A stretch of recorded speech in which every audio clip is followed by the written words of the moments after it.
Good morning, fools. Welcome to the All Jammed Up podcast presented to you by Music Never Stopped. I'm your host, Clint. I'm your co-host, Chloe, and we got introduced to a new band. Well, we're all jammed up and we're ready to blast. It's time for Clint and Chloe's Music Podcast. That's right. Today on the podcast, we have Michael from the band Annie and the Water. And I had never heard of them before. Me either, but they seem to kind of have a presence up in the... Northeast. There we go. I gotcha. Yeah, thank you, because geographical things are tough for me. And we kind of talked about it the other day on Monday's episode with Ryan. The past couple weeks have been hard with scheduling. I'm about to do a bunch coming up, so it's gonna kind of even out. But I had one scheduled. That person canceled. I was left without a Thursday interview again, and then miraculously, Michael shot me a message on Instagram, said he wanted to do a podcast, and I was like, hey man, what about tomorrow? And I really like to be well prepared before I interview someone.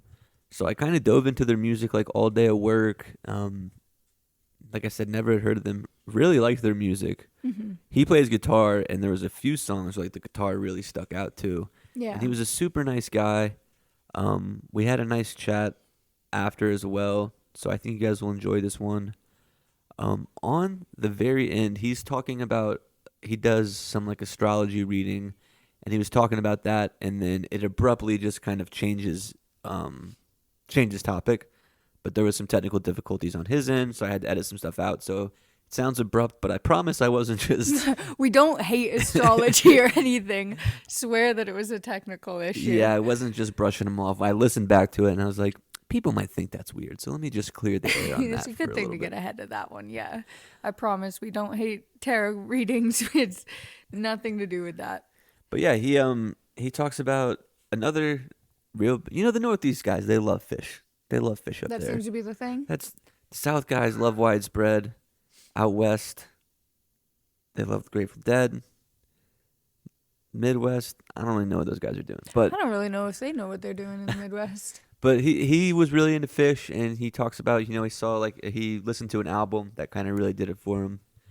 And What album was it? Oh, maybe I shouldn't say yeah, that. I'll let you guys find out in the interview. I'm being nosy. It was another virtual interview, guys.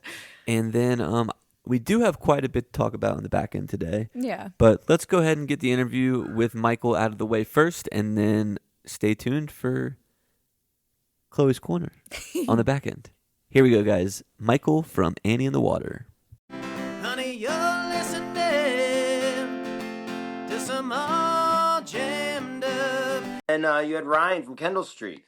I was love those guys. They're killing it, Yeah, the Kendall Street guys, I don't know how much of the podcast you've listened to, but that's kind of the first jam band that I really stumbled upon when I was in college, and now it's full circle. I'm homies with them all and got to interview them.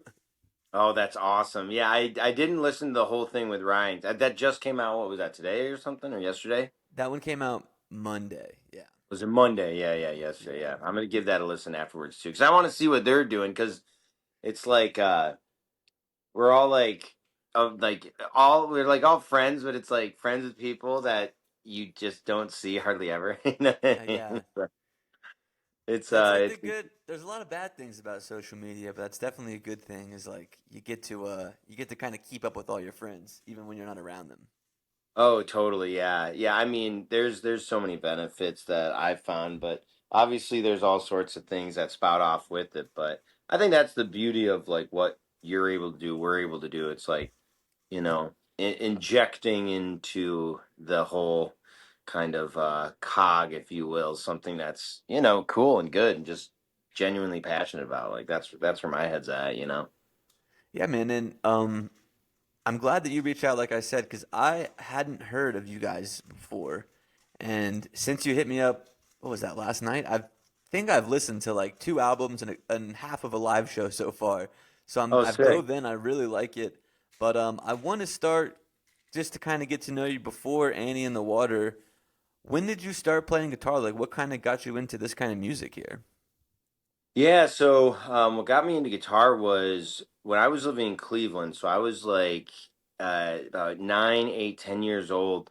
I had a friend in Cleveland whose dad had like these really. His dad was like really into music. He used to always have music playing around the house. But he was really into like guitarists, lead guitarists specifically. Like loved Jimi Hendrix. He loved Eric Clapton specifically. And I remember I took this old VHS out. Like I don't know, it's like one of those things you can't really explain, you know? Like it's like next thing I knew I was like pulling a VHS out because it had Eric Clapton on it. And I'm playing a VHS and it was a documentary of Cream's live perform like last performance at Okay. the Royal Albert Hall. And everything's in black and white, you know, but I'm just like upset. Like he shows you how the wah pedal worked, you know, like I was just Mm-hmm. like totally into this and I was like 9 years old.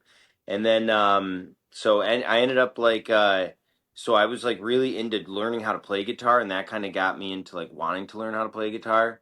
And then when I was 12 years old, I found punk rock music and I found I got really into Blink-182. Like they were playing Damn It from Dude Ranch over the Yep. like radio and something in my mind's eye just go like click and I don't know how to explain it, but it's like this very visceral thing that I was like I need to pursue like like I was 12 years old and I closed my eyes and I visualized myself playing in front of thousands of people. You know, it was a very interesting kind of visual that I had and like I just became obsessed with like punk rock. And so I want to stop you so right there though, real quick. yeah, yeah. Um, I I do a lot of these interviews, you know, and we always have kind of these moments of like win. And you know, a lot of time it's like Fish or it's the Grateful Dead. I loved Blink 182 when I was a kid. Like I No way. probably saw them like 6 times before I was 16. And I just want to know like what's your favorite Blink 182 album?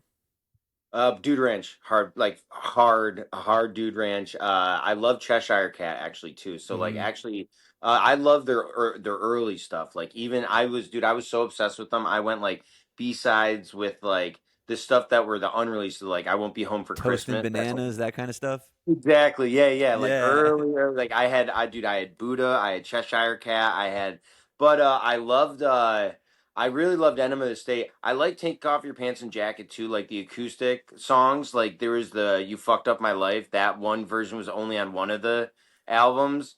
But Dude Ranch, like I still to this day, when I go snowboarding and stuff, when I'm like working out, I throw Dude Ranch is like I think it's one of the most incredibly well written uh punk pop albums. Dude Ranch, every song on that is great. I've actually thought about wanting to get like I want to do a Blink-182 like Dude Ranch cover show actually, believe it or not. Yeah. It's an image I had, yeah, because Mike Ganser back in the day, it was after a Humphrey show. This was 2000 and oh shit, maybe 2019, 18, 2018. Uh uh you know the side project that Stasek and Ganser had and then Mike Carubo was the drummer for it. It was a metal band. Okay, no, I Uh wasn't familiar. yeah, so but either way, but the beginning of that was Ganser and Stasek put together a Dookie, Green Day Dookie cover album post show in Albany, right on the street. And I went to that show, and it was like so sick. And that was so either way, yeah, Blink-182, punk rock. Like I was big into Less Than Jake, ska music too, Yep. MXPX. I mean, I had gotten the album Punk-O-Rama, so I got into like Pennywise, 10 Foot Pole. I was super into punk. I love punk rock, and Now, then that led to what's up?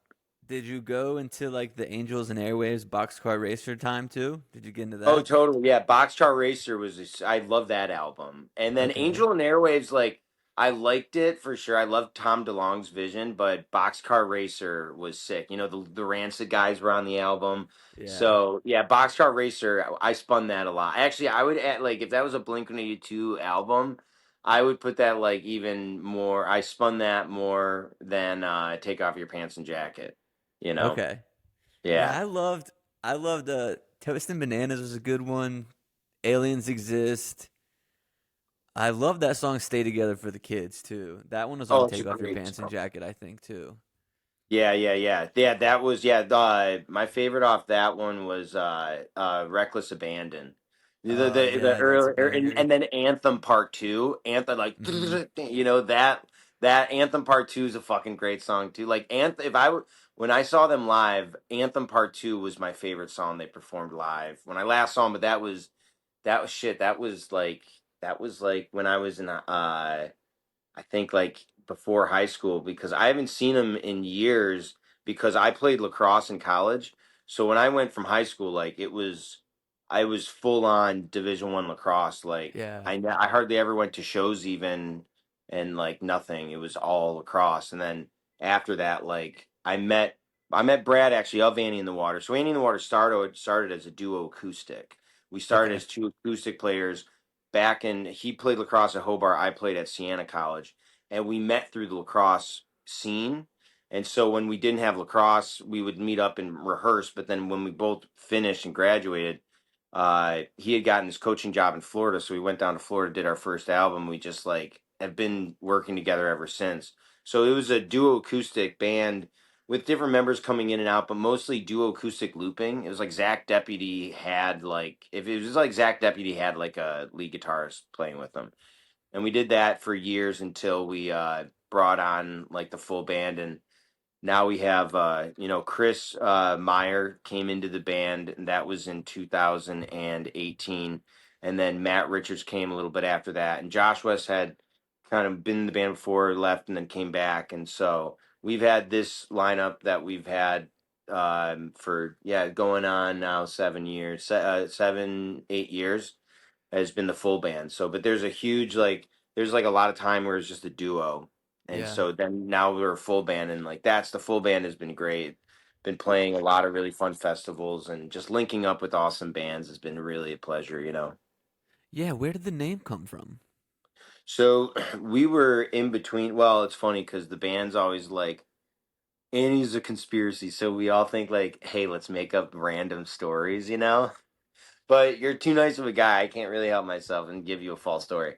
Plus, this is a great podcast, and I want to give it true. So, my friend who connected Brad and I through the lacrosse world, Ricky Evans, shout out to my homie in Buffalo.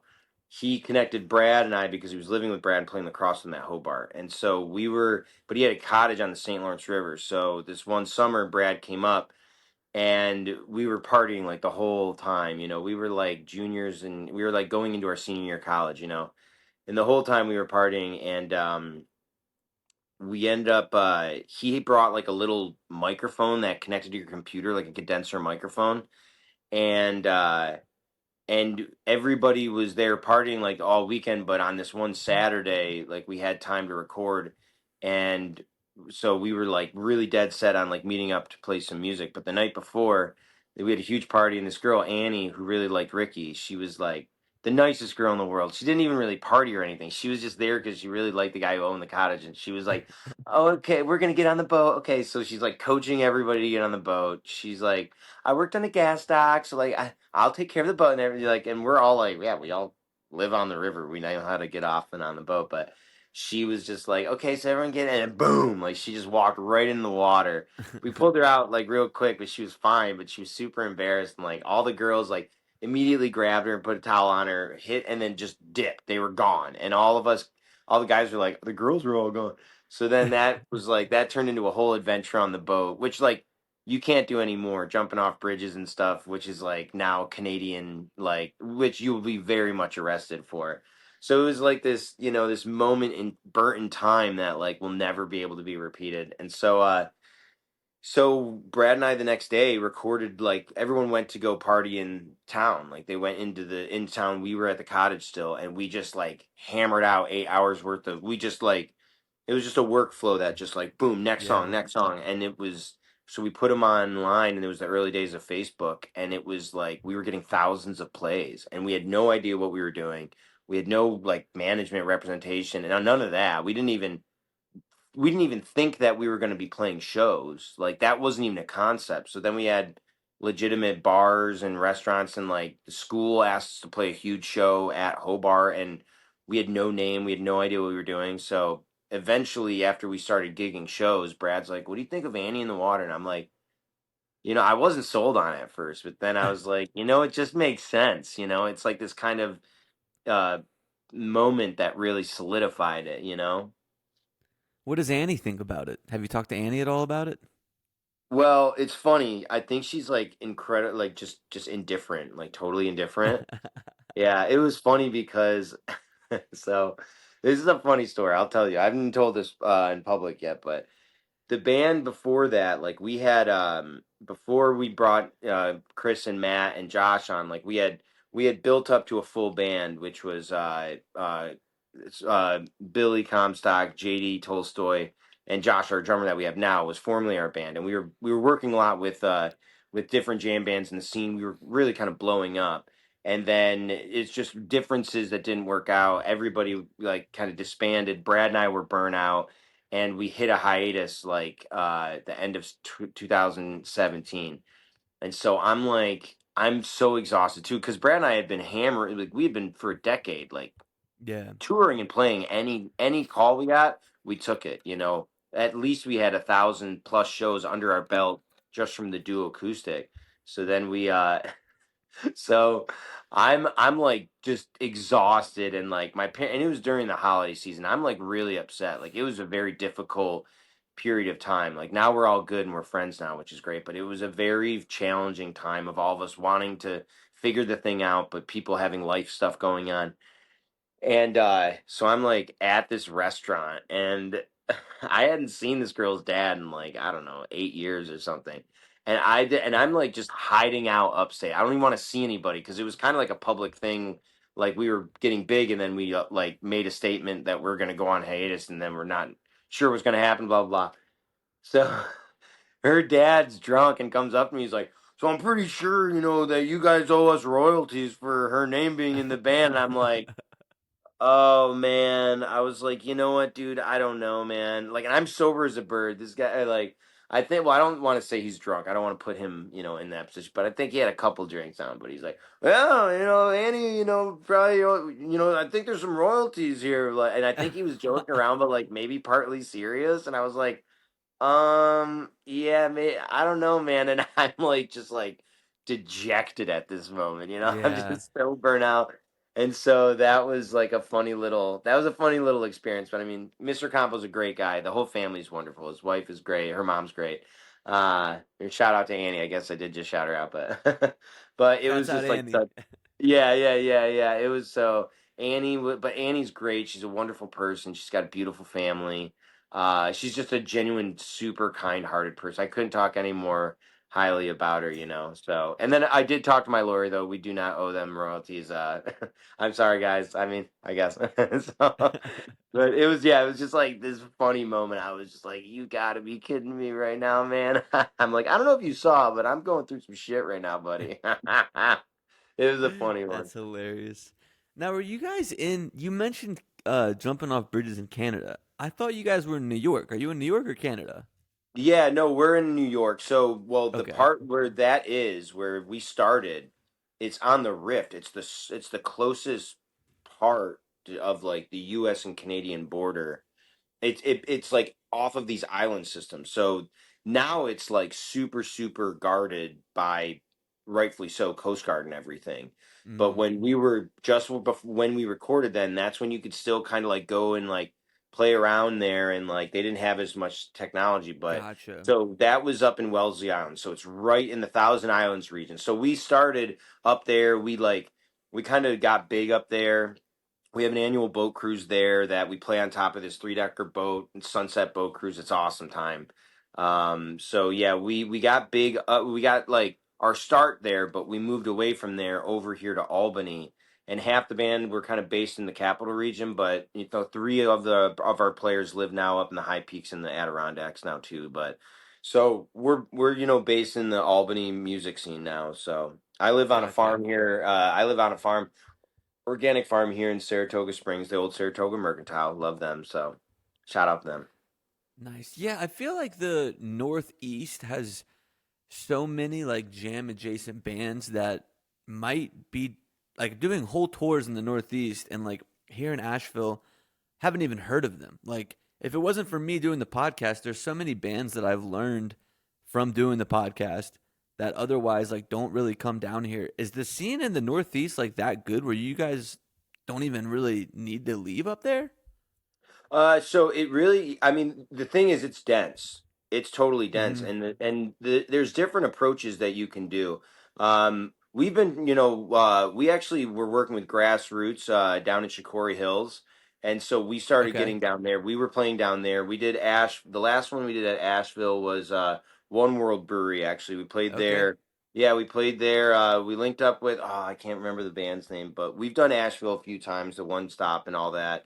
I think what's happening, I think also what's happening, COVID has really changed the dynamics of things. And you have people in the Northeast, like there's so much events up here that happen, and there's so many venues, and I think there's such a focus on what's coming out of the Northeast, and they're all, and especially the jam band scene, like you had things kind of shift to like a lot of attention to things up here, like you got Connecticut's got the goose, your goose and your eggies. And then, like when Twiddle was blowing up, they were Vermont, Fish is from Vermont. So there's a lot to be said about getting into other spaces. Now we're playing Yeah. like Northlands brought us on. So like we're getting our foothold in those spaces. But, the New Hampshire scene, the Vermont scene, the Connecticut scene, up to Maine, but then, your Boston, your New York City, you could rotate those to just get big enough there and Yeah. then go out. Yeah, that's what not saying that like you guys don't come down here, but I do feel like even Oregon Fairchild, like we talked about in the beginning, like they're from Buffalo, right? Buffalo, New York. Yep.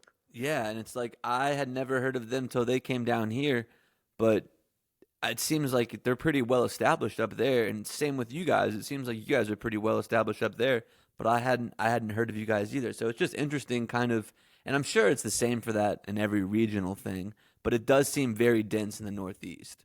Yeah, totally. And Asheville's really a unique scene because you have so much music that comes through. It's a Yeah. hub. And yeah, like we've done the One World Brewery. I went down actually a couple of years ago and I saw my friend Sammy. Shout out to Sammy in Asheville. Love you. She's a terrific human.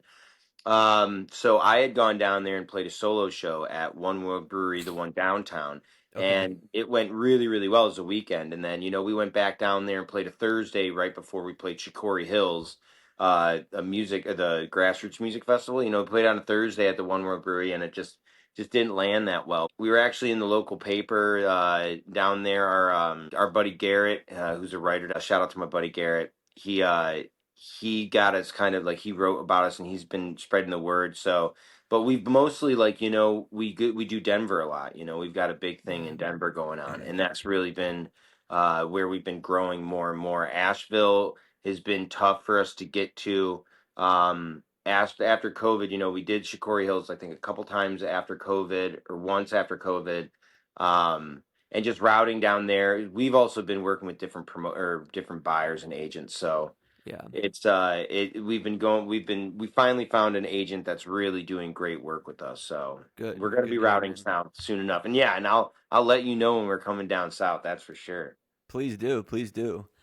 I want to go back to some musical influences, though. Blink 182, that punk rock stuff kind of got you into the guitar. What were like the jam influences that kind of brought you into this world musically? Yeah, so interesting enough, when I was like the first thing that ever really that I can remember musically, but what's interesting is that before it was the music, the community and the artwork Mm. of Grateful Dead when I was a kid, I had gotten these hand me down T-shirts from my cousins of Grateful Dead vintage T-shirts, and in like these like hand me down bags, and these things. Now, I mean, I'm so bummed my mom threw them away because they were so sick. They were, and I loved them, and I would wear them all the time. But then I became obsessed with the Dancing Bears because I was a kid. I was like 8 years Yeah. old, and ironically, it was like right after Jerry had died, actually. Okay. And I didn't know this, but I think Jerry died, and my cousins just hand me down all their Grateful Dead shit. 'Cause they were like, "All right, that party's over," and I had gotten Little that, did and then they I got know. into yeah, yeah. Little did I know, but it's like it's so interesting because the artwork and the like like the vibe and the tone of the Grateful Dead scene is actually what brought me into the jam scene, but there's like unconsciously, Yeah. like, and it's so wild because it's like that was like the seeding that had happened. I didn't really listen to them because my mom and dad, like, I didn't even know it was a band. The artwork of Grateful Dead, like, I wanted to find like the cartoons and everything. I had patches, like Grateful Dead patches on all my backpacks and stuff, and it was a pretty interesting thing. It was like my parents were like, oh, it's just a fad. Now I'm a touring musician who also plays Grateful Dead cover songs, and it's a hugely inspired by him. But yeah, it was the first thing first was the artwork and the vibe of Grateful Dead. That was the seeding experience.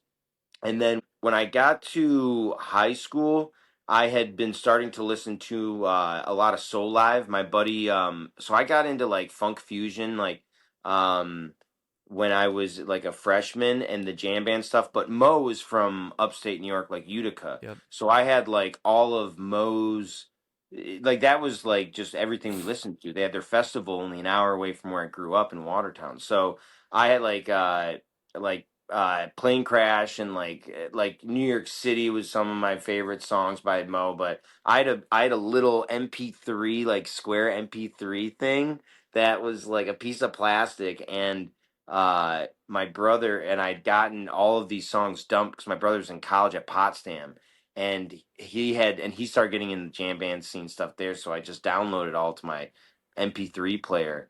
And then the moment that really like the next moment, because the first one was when I listened to Damn It by Blink-182, of like that aha like energy Yeah. moment of me Mm-hmm. seeing the vision, I guess. The next moment that really stepped me into what I do now with Annie in the Water was my buddy, I was driving my dad's car and he had like the Alive One by Fish, the album Alive One, which was that conglomerate, or it was a compilation of Fish shows, live Fish shows. And I was just listening to it a bunch, but I was listening to like Simple, Sample, or Simple I was listening to a bunch of, and then Sample in a Jar, and like um Bouncing Around the Room was on it, like, and I was really into those songs, and I'd always skipped over Harry Hood.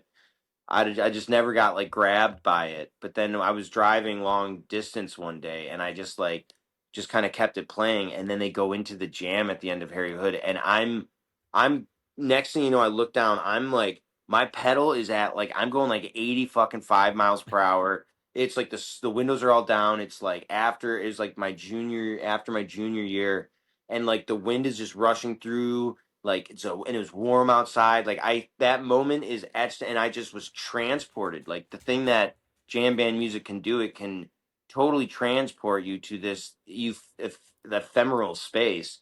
And just Trey's tone and jamming, like, it was like a download or something. It was like, you can do this too. It was like something that was like, that's the thread, I go that way now. And I just started bawling, crying, dude. Like, I was genuinely just so moved positively by the experience that like I had a visceral emotional reaction. And I'm just Yeah. driving my car, and that moment, just that was the moment that everything changed. I found myself like like I'd learned theory. I was self-taught. I just grabbed guitars and I would play them. My dad had this old 1969 Guild that he didn't let me touch unless I was at the house. But he worked all day, so I sneak out, and while he was gone, I'd play it for like 2 hours, put it back in the case, and put it away without him knowing that I touched it. Eventually he came back home, and the story goes, I was playing in the side porch, and my dad said, "What radio was on? Who left a radio on?" And mom was like, she knew that I was bringing the guitar out. She didn't tell him. She's like, "That's Michael." He's like, "What are you talking?" My dad had no idea. He had no idea that I had like gotten to this point of playing guitar. So then it just made me want to learn theory and like how Trey was doing it. So next thing you know, my mode scale, like, learning was different. And then I end up like committing hard to it. And I went to a summer course at Berkeley School of Music in Boston that Nice. you could go in high school. And I was just surrounded by fish heads too. And that's all I played. Like, we would just play these little practice rooms till like 4 in the morning each night, just jamming. And that just like being in that atmosphere just opened the floodgates, really. I never went to school there, but I did the programs there, which was good. Cool, man. That's sweet. Yeah.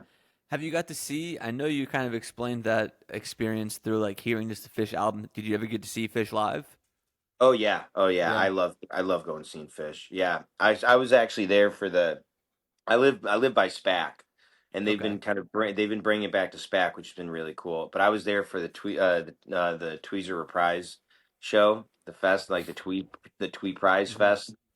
That was incredible. But I've seen them. Yeah, I've seen some really good shows by Fish. The first one I ever did was down in Darien Lake, and that was 2009. Because when I got into them, though, they were on hiatus, and Trey was going through all that stuff. So that was like, yeah, and now they've just like, and now Fish has kind of come back around even further. Like, just something personally with me. I I drank for like and partied for a long time, like in the jam band scene. It's really easy to do, Yeah. for constantly touring. And then these past few months, I made the big leap in the life choice to go totally sober, and I haven't looked back since. And it's been months now. It's the first time I've ever been able to achieve that. Nice, And man. yeah, Congratulations. thank you very much. And Trey Anastasio and what he's doing with Divided Sky and just his. And the funny thing is, I moved randomly to Saratoga Springs, and his when he went through all of his change and sobriety and had to do drug court, that was all in Saratoga Springs. And Hmm. so it's just kind of a weird thing. You like I take a step back and like Fish was such a part of my integral like learning and especially Trey Anastasio's path, and that now it's like the personal thing and what made him push to become sober to be available for his fans.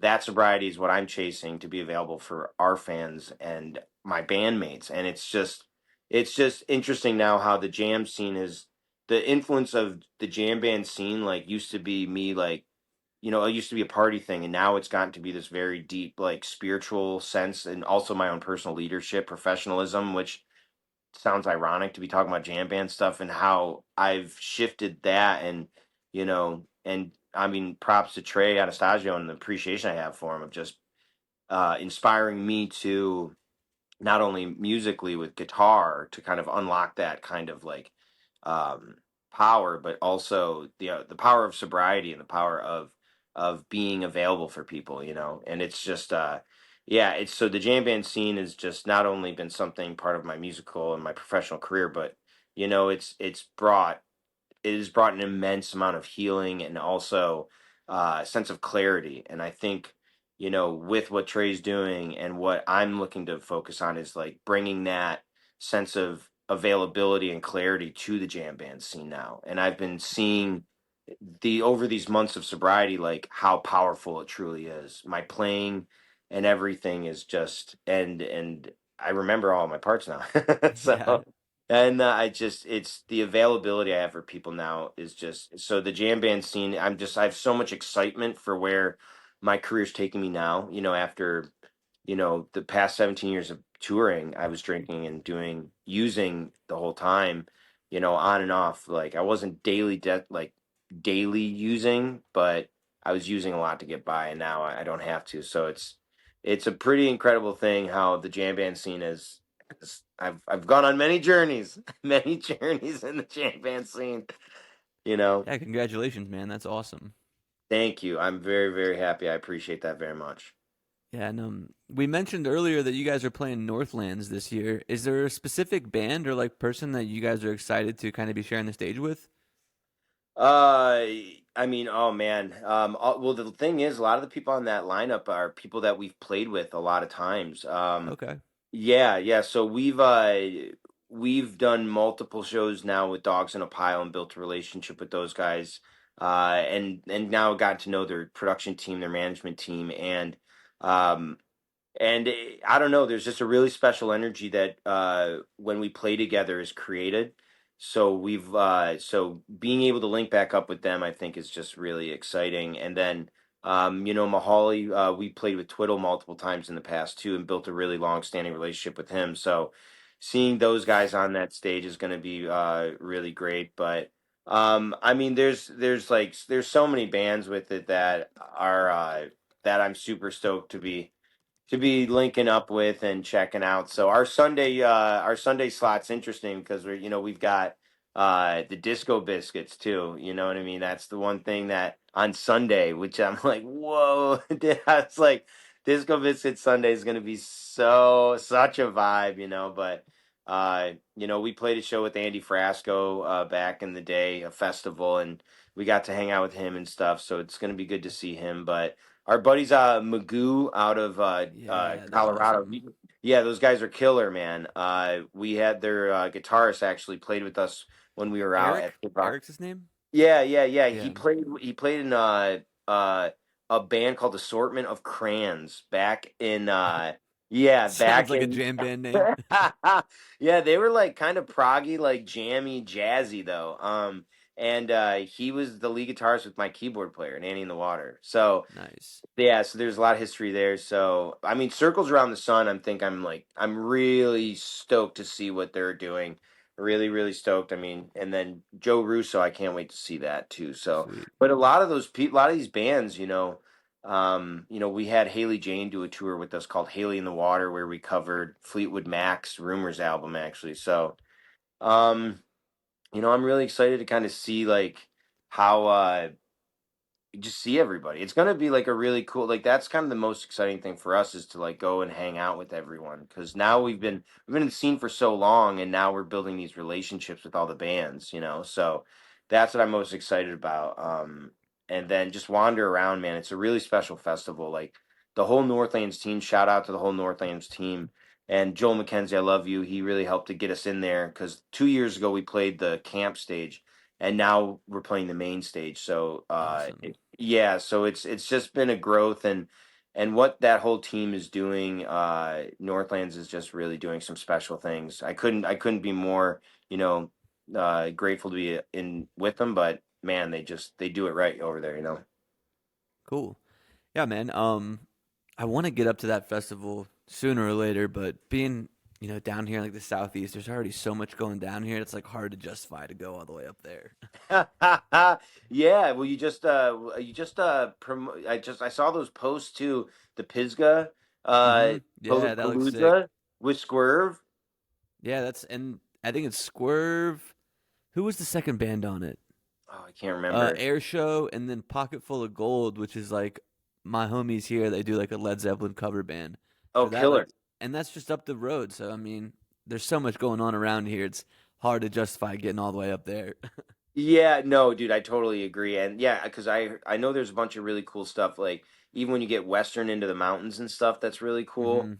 hmm In the festivals, I'm actually my bandmate Brad and I actually we work for this company that we do like also corporate events. We write customized songs. So I work with this company called Grand Dynamics International, and we work with corporate events. And we linked up with the Caverns in Tennessee actually, in outside of Nice. Nashville. So we've done two different events there and played on that stage for them there, and then and so I'm going to be coming back to Nashville again in like a month and a half. So maybe I just Sweet. take the rental car and I just drive right through Asheville and on my way back up north, bro. Yeah, let me know. That'd be super cool, actually. I actually thought about doing it honestly, so because we might as well. We got the wheels and all the gears going to be with us, so. Exactly. Exactly. Cool, man. Well, I have one more question that I kind of want to hear from you about. On your Instagram bio, it says intuitive astrologer, human design, gene keys, and tarot. I just kind of want to know a little bit what's all that about. Yeah, I appreciate you asking. So it's kind of funny. It was when I was back in 2016 when I was touring a bunch. Like I had met this girl. She was in the scene and beautiful person. But I kind of lost myself into this individual. So I was super brokenhearted and everything, and I didn't really know what to do. So I like went to like palm readers. I mean, I got professional help, mental, like medical and psychiatric help and everything, whatever I could to kind of like put the pieces back together. And then I got an astrology reading. So this kid was like, "Hey, I do astrology readings. Are you interested?" And like I was like, "Okay." And I had a reading, and then it really connected. So I went full bore into learning it for myself, and I just started becoming really knowledgeable about it. Like I was fascinated by it. Because the thing is, it's kind of really similar to music, actually. Like I don't have enough time to even explain that, but just the connection I had with like I taught myself theory and how to play guitar.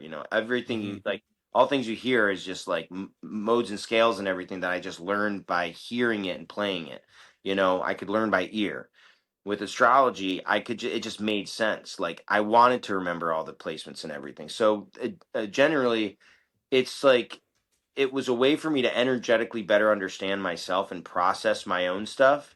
Mm-hmm. And then I would go out to then I started noticing something happening because I would go to like events publicly or weddings, and you find one person that's interested in astrology, and next thing you know, I'm like talking about it. And I was Yeah. giving people readings, and then I'd have like one wedding that I knew it was like something. There was a line of people that were like it was like a party favor. Like they were all Mm-hmm. waiting in line to get an astrology reading from me. So I slowly was like gave other people readings, and then it became something that I had. Next thing you know, like I'm reading for people all over the world, so I all of the sessions are over the phone, and I somebody gives me their birth information, and I see where the planets were when that happens, and that's a vibrational energetic influence that kind of plants the seed. And I always say that your astrological placement is like your blueprint. It doesn't mean I'm not going to tell you like this is going to happen or that. I'm not into predicting futures. That's not what I do. I'm about the energy that that you can cultivate, and that's around us, and that we're looking to step into. And learning that has helped me immensely like understand myself and my bandmates too. So it's a really helpful tool. And so all of those different modalities that are listed there they all are influenced, and they all kind of intersect and relate. And it all comes down to like your own energy, and how you can take the vibrational influences, or energetic influences, if you will, from what you were born with as your karma, or how you want to live your life, and use that. Because you know this is your thing. You want to document, you want to interview, you want to learn, and you want to Mm-hmm. listen, and you want to gather information by asking the questions. So that's that could be like a very like it's like a air energy, which is like intellectual energy, and then it's also like a kind of grounded earth energy, wanting to compile, wanting to organize, wanting to have. So the thing that's really interesting is that like you and I are different people, but energetically, I guarantee if I looked at our like placements, there would be this certain placement that totally clicks. Yeah. And that's how we all work. It's like, and then when you go to a music festival, I see it now more energetically with people. Like through astrology, I can feel, and I can see how energy. It's all energy, really.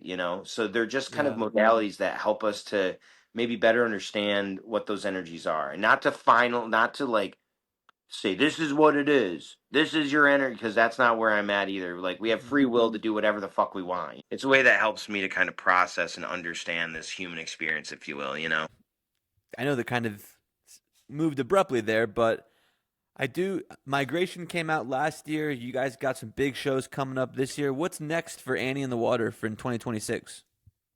Yeah, so what we've got going on next for 2026 is we now have a new agent, which is Mike McDonald, who's doing a great job with High Gears Agency. And then we also have a new producer we're working with as well. So we're in studio putting together a bunch of brand new music, actually.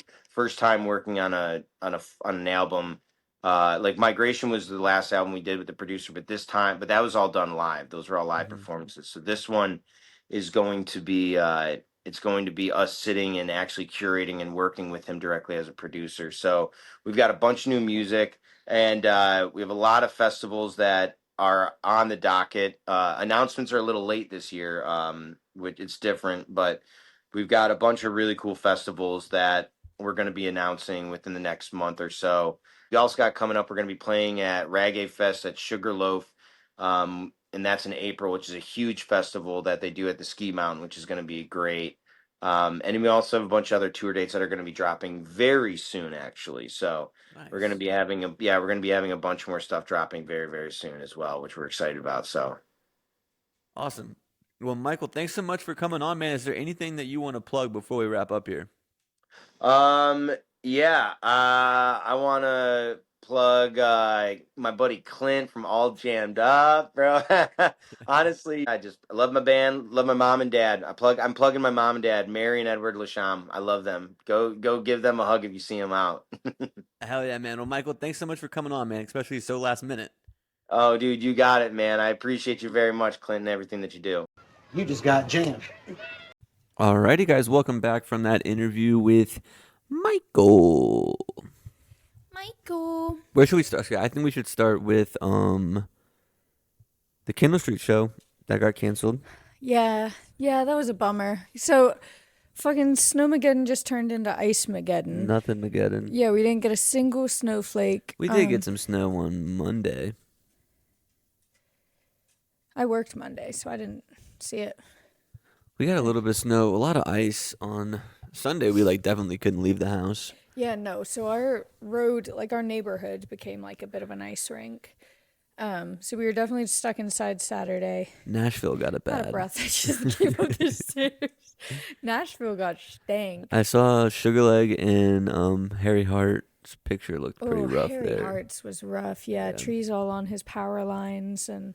This girl Grace, who I follow on Instagram, used to work at Devil's Foot. Oh no way! That's it. Yeah, that's so funny. She lives in Nashville now, and she said she posted a story, and her house was 33 degrees. They could see their breath inside their house. That's what my concern was. She has a little puppy too. The puppy was all wrapped up. They went in their car to warm up. Oh, was that was "Dang." a concern for me with us, but I knew we could have just set the tent up. But yeah. Snowmageddon was nothing but ice, and then this weekend again it's supposed to be snowy again. So yeah, and that's why we ran into the issue with the interviews because Kindle Street was in town, supposed to be in town, and then Greg was in town. We had 3 interviews supposed to be set up. Yeah, but missing that Kendall Street show was a bit of a bummer. I was ready to. I haven't danced in days, weeks. I know, but we got Strictly Liquid on Saturday. And 65 North Pickers are at Jack of the Woods Saturday too. Nice. Yeah. Nice. Hell yeah. Where's Strictly Liquid? That's One World West, yeah. Nice. Cool. And then Sunday, All Jammed Up tickets go on sale. Yes. February 1st, we got 2-day passes, 1-day passes, and VIP tickets.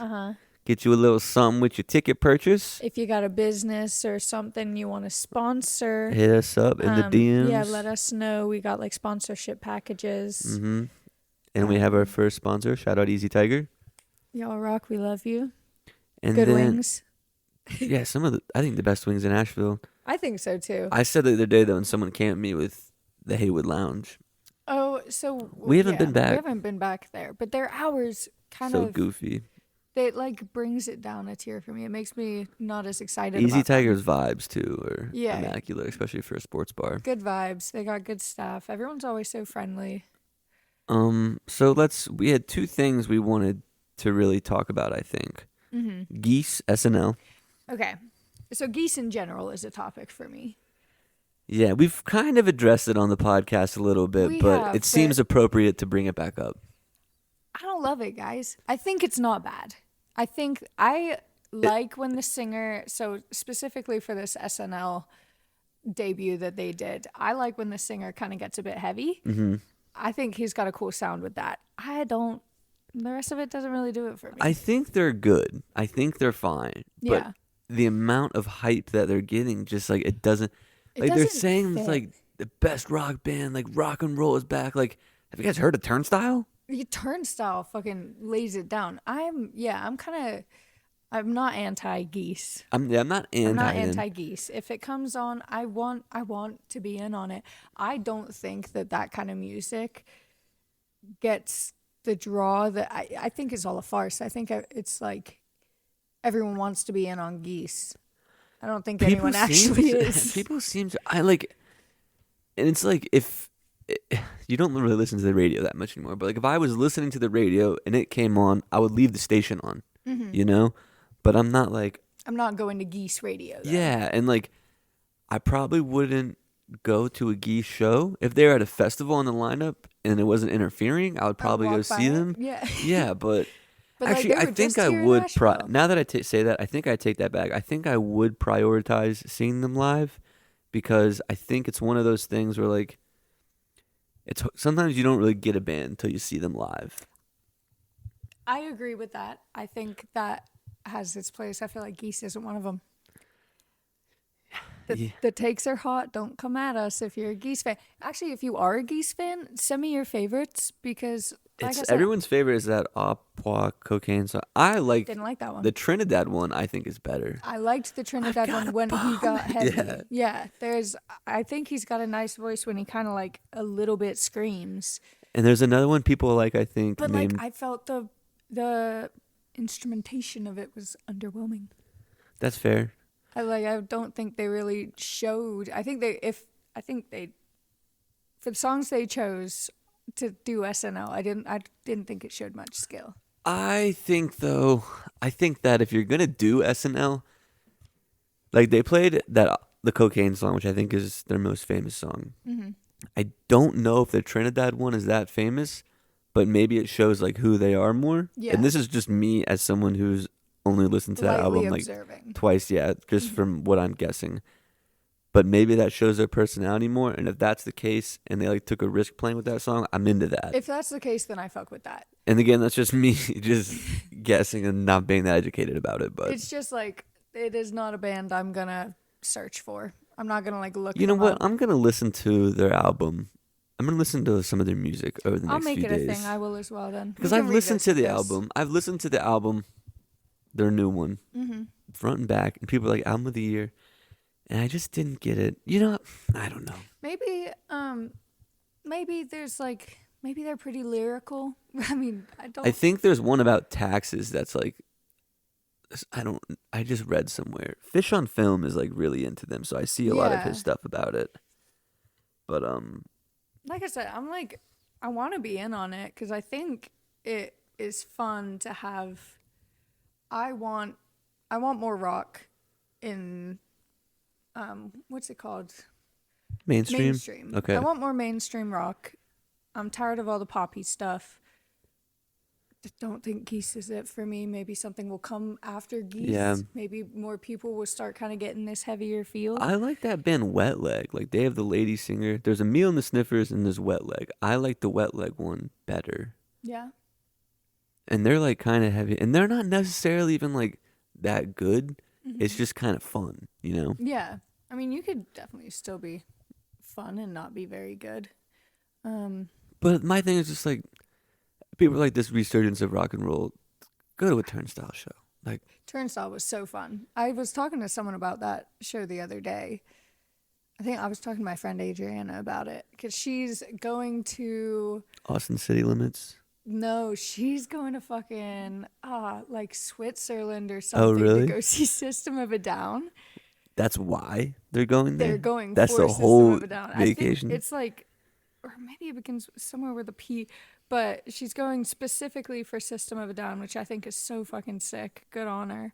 Let me see. That's so funny. I gotta find now. Oh, Poland. They're going to fucking Poland for 2 weeks. She says to watch System of a Down. Like, Shouts out them then, I guess. yeah, that's gonna be sick. She was like, I saw them once somewhere, like recently, and she was like, I'm all in. I love that.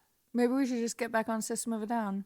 Maybe. I did see Rage Against the Machine was trying to make a bit of a comeback, trying to be a bit more against the machine, but I think They're whack to me in their mind, my mind now. Yeah, If their whole thing because is, they were the machine.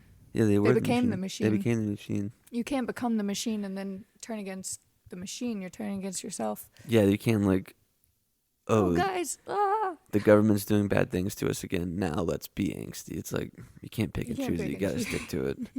Speaking of government doing bad things, Kitchen Dweller show. Oh, okay. That show seemed fucking electric. I like that Yeah. you could see Cody Nottingham in the front. Yeah, If you guys see a confetti cannon, it was during Throwing Stones. I think he did it it. was during Throwing Stones. Also incredibly powerful. He has such a fun voice. That's a Torn. band. Yeah. Yeah, he's got like his speech was great to just start it Yeah. off with. Agreed. Obviously, terrible things going on in the country. Hear it all jammed up. We do not fuck with ICE. We It do didn't make it not clear. fuck with ICE. Also, to the 6, 7, 8 of you that maybe aren't listening anymore that unfollowed after we made that, Yeah, that was crazy. that's crazy. And good riddance to you. Don't need you. No, but But I agree. He had an incredible lead up to the song. I think it's so cool too that like he's a lead guy with a banjo. Yeah. Like usually the banjo guy is like kind of the side, just keeping the rhythm. I feel like, and he's just like going off. Does he I don't know have, if keeping the rhythm is the right word to use there, but does he have like a heavier influence? he's got a punk influence. Yeah. Yeah. If you go back and listen to the Torrin Daniels interview, he talks about it. I think NoFX was a big thing for him. Mm-hmm. I can't remember. It was like in the summertime, but Yeah, I know. That's why I'm like, yeah, he does have a big punk influence. I think he's got such a cool. I think everything about him is cool. I think he's got the best looking dreads. He does have good dreads. I've never seen dreads so well kept.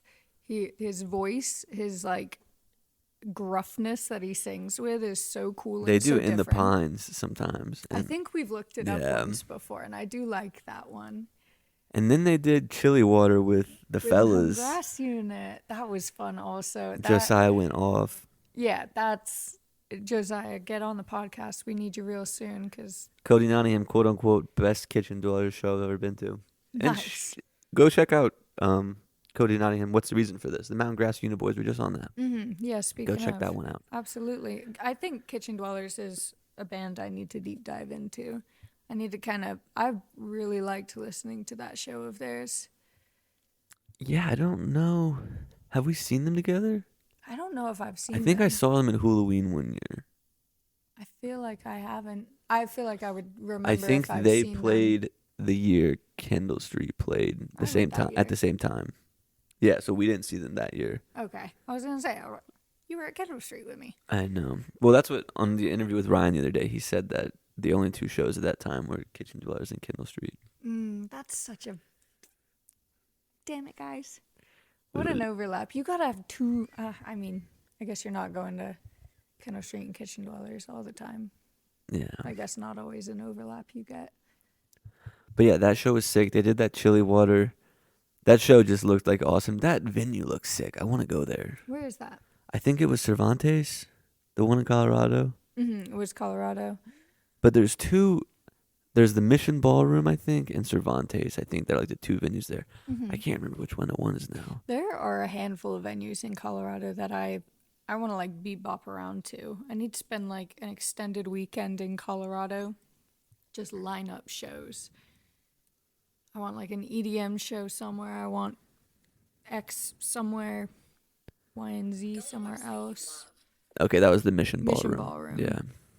From January 24th. Go check it out if you haven't. And Very. yeah, so that leads us to the end of the segment, into the podcast today, unless you had anything else.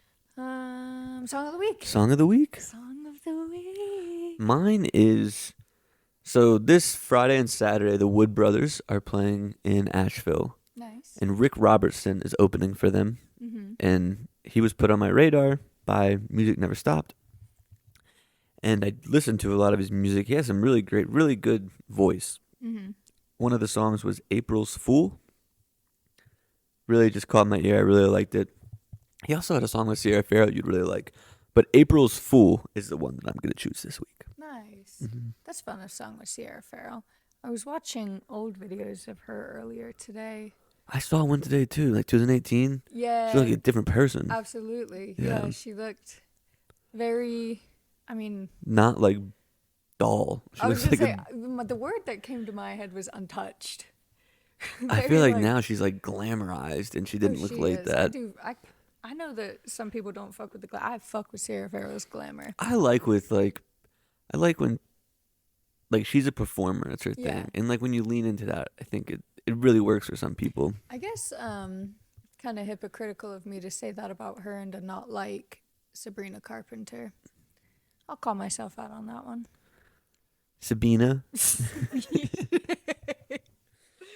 Okay, my song of the week. I'm gonna do a little bit of maybe a bit of a throwbacky one. A Sturgill Simpson song, All the Pretty Colors. Okay. Sturgill Simpson's one I always go back to when I want to just kind of deep breathe a little bit. You know what's funny? Huh? There's not one Billy String song on the playlist. I thought that the other day. When I'm One of Those comes out, Yeah. because it's not on Spotify or anything, but when it comes out, I'm doing that one. Nice. Yeah, I literally thought that the other day. I was like, how can we be so pro Billy Strings? We have zero. There's Billy no on the Grateful podcast. Dead on there either. I think like, we didn't want to come off right off the rip. Yeah, with all I the want to Billy use it songs. to like show people music too, and like You all know Billy. yeah, everybody knows Billy Strings. So I mean, I did just pick a Sturgill Simpson song, so. yeah, but not But I every like it. everyone knows. Maybe most people know Billy Strings. Everyone knows Grateful Dead who probably listens to this podcast though. Yeah. And Sturgill Simpson, I would say a majority, but if you started at Kendall Street, you might not know that much Sturgill Simpson. That's true. Yeah. Yeah. And if you're just coming in because you like our personalities, here's a bunch of music. Yeah, and I asked this on the podcast the other day. If you're still listening and you haven't yet, make sure to follow and rate the podcast on Spotify. Did this the other day, got 5 new followers on Spotify.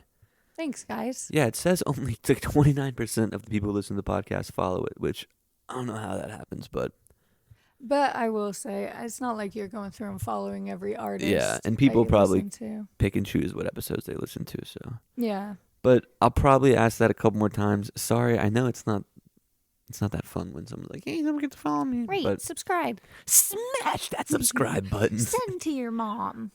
Alrighty, guys.